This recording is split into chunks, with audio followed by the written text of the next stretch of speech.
Welcome to Rewatch First Watch. I am your rewatcher, Keyblade Spirit.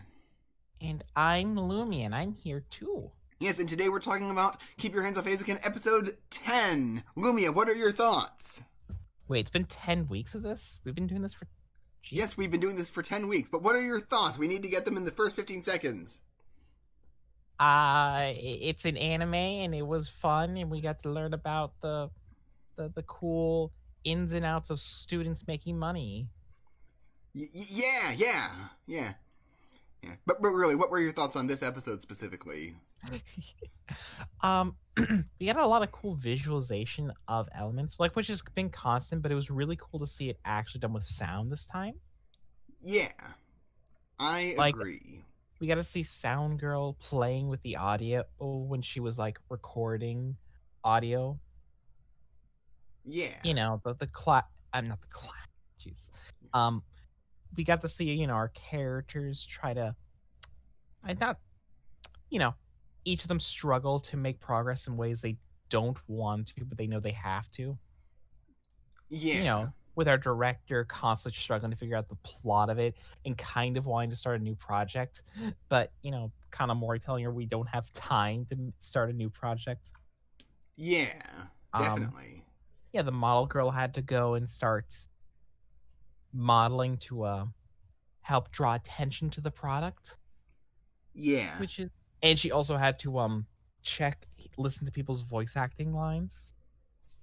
Yeah. Just all this gritty stuff so they can do the stuff they love. Yeah. Like, this episode was very much, at least the first half of this episode was very, very much about all of the struggles that you have to go through in order to do the fun things and what you like. Yeah. And I appreciate seeing the struggle, because you can't always be working on fun parts. There's non-fun parts. Yeah. Kanamori is dealing with, the student council because they don't like her making money off their work, and the school never gives an adequate reason why they're not allowed to make money, Yeah. which was very funny and cute. I mean, this entire show has been funny and cute. Yeah. Like, specifically with the not allowed to make money thing. They, Yeah. like, the adults keep talking about how making money isn't educational. But, like, wouldn't that be very educational for them because it's showing them how the real world works and how to operate with money in the real world? I think the reason that they didn't want them to go through with it is, one, taxing reasons.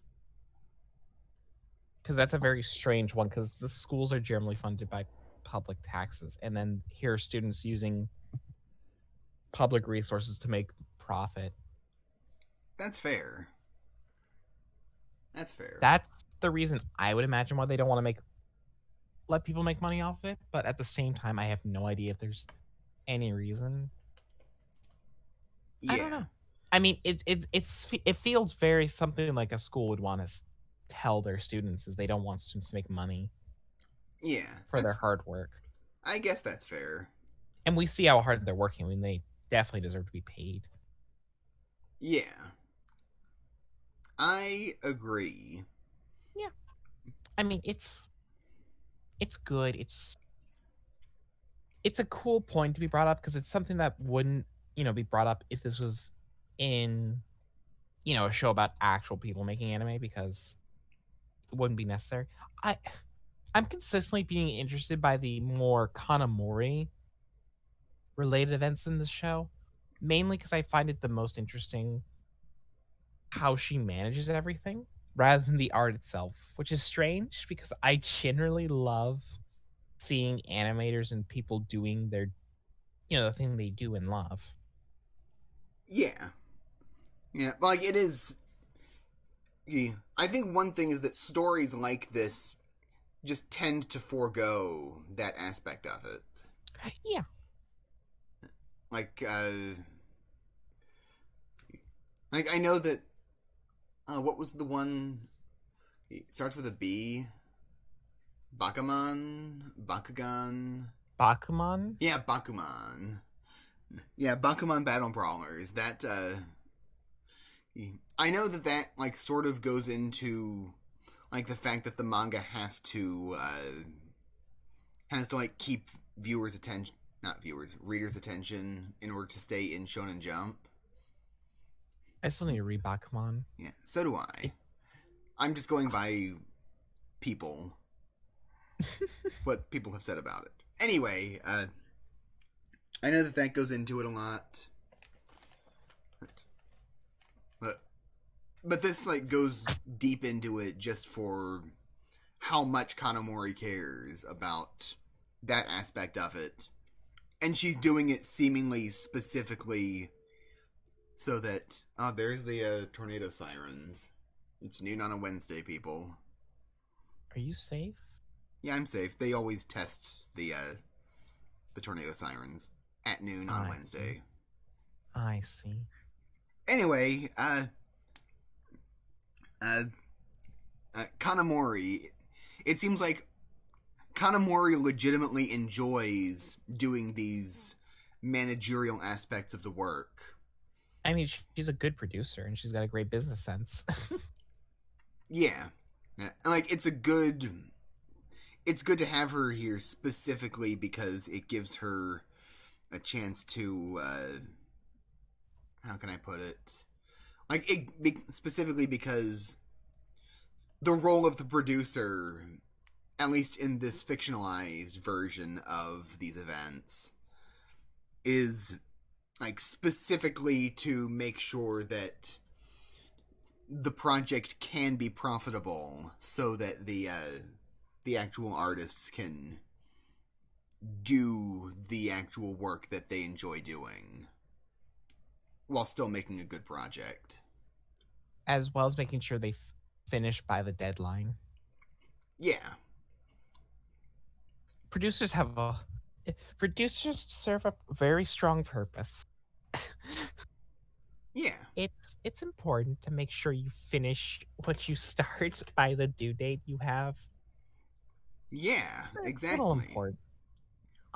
we also got to see them actually in the school setting for the first time forever, and we see how tired they are because, you know, they're working just on this project and they probably are all failing their classes or like not doing well, honestly. Yeah, but they must be like doing at least baseline okay because they're being allowed to continue being in the club. Yeah, we'll see if that's brought up as a point later on because I could see that. Yeah, I don't think it's brought up in the anime. Oh, really? But it might. And the anime came out like this year, right? Yeah. No, what I mean is like the anime came out and it ran like right up to where the manga was. Okay.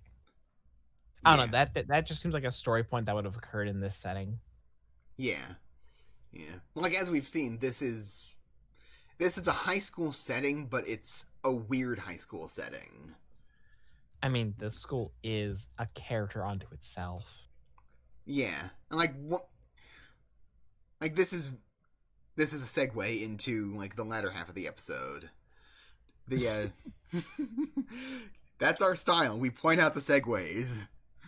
Stop pointing them out. Yes. Anyway, we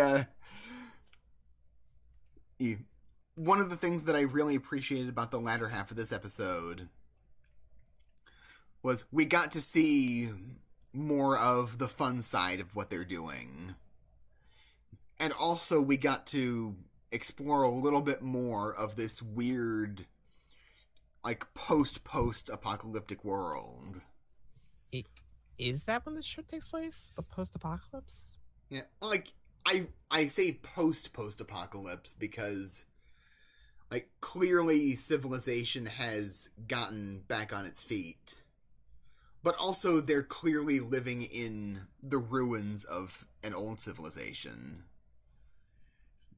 Because like you've got all of these weird things. You've got the staff room of the school in the pool. I just thought that this society was like the way this town was built was that it grew significantly faster than anyone thought it would, and as a result, terrain just became askew and estranged. Maybe. Like, like, from this episode, like, the one building that they go out to see, and the clock tower that I mean, at least our girls talk about as though it's a mysterious place. Like, I get the feeling that at least Shibahama was abandoned at one point. I mean, there are abandoned buildings in every city. I know, but like it's really focused on, you know? I mean, that the point of it was that they were going to this very specific place for ideas. Yeah. Because they all knew about it, because everyone knows the abandoned building in town. Yeah. Because I mean, my sister's a photographer, and she does the same thing that they did, pretty much. I get that. So I just don't buy it that this is a post-apocalyptic.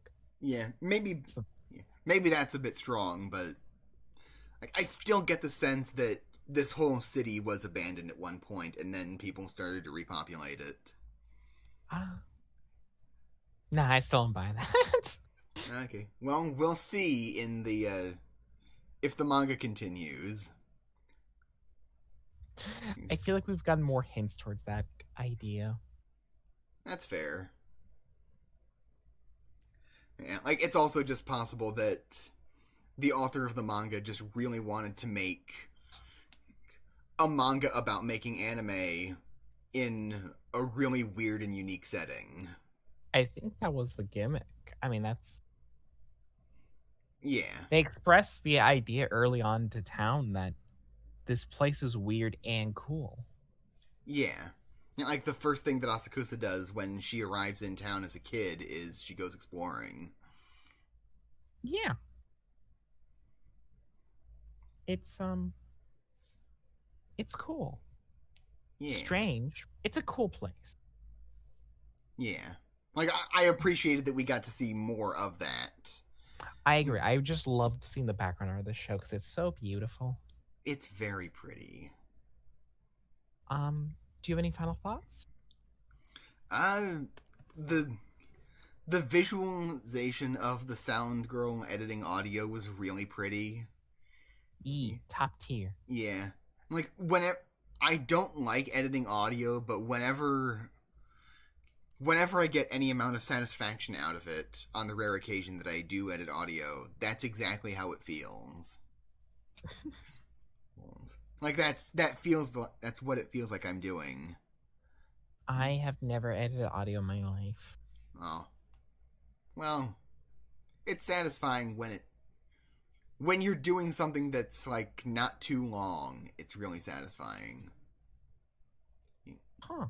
Yeah, like you get a click of somebody tapping on his keyboard to Kudo. And you just obliterate that click. I mean, I thought you haven't finished that editing yet, though, for that episode. It's not going to be finished, honey. I know it's never going to be finished. But like when I was doing that, ooh, it was good. And these people don't know what we're talking about. It's for the Minecraft podcast, which you can watch. No, this section has been redacted. There is no more Minecraft podcast. Yeah, there is no podcast.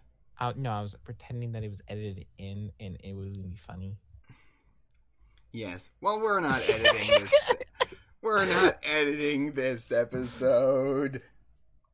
This is... Go watch the Minecraft podcast located at the link that isn't in the description. I don't know. The idea was I was going to be quiet, and it would have been like, fake cut out. Oh, okay. Well, anyway, the visualization of the sound girl editing audio was really pretty. Kanamori's outfit in the sound hunting scene was fire.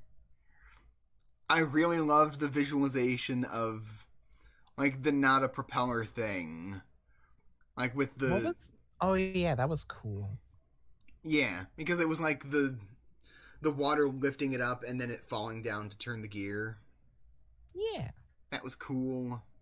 I liked the ideas that Asakusa was coming up with that. Asakusa's a weird but cool gal. Yeah. Yeah. Like I identify with her a lot. I like one thing that I particularly identify with her on is the fact that she just comes up with these really weird out there world ideas.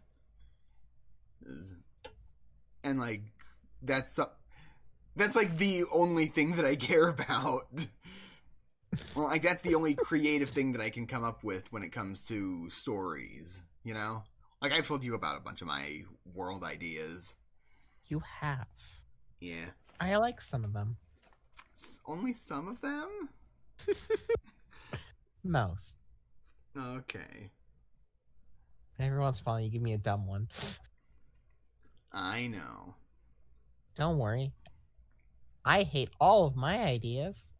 But I love all of your ideas. All? I'm quoting you on that. We haven't recorded, people. Yeah. Well, all of the ones that you've told me. Good enough. Yeah. I don't know what's going on in that brain of yours. Ah. That's a good question. Yeah. Cut to... Do we even have brains? How do I know if I have a brain if I haven't seen my brain? Well, follow us on Twitter at ToneKent2. Like the video and subscribe to the channel if you haven't What's your already. favorite thing about Eizouken? Yes. And have you been watching for 10 weeks? If you have, I'm impressed. Yeah. Good on you. You Yeah. get a thumbs up from Lumia.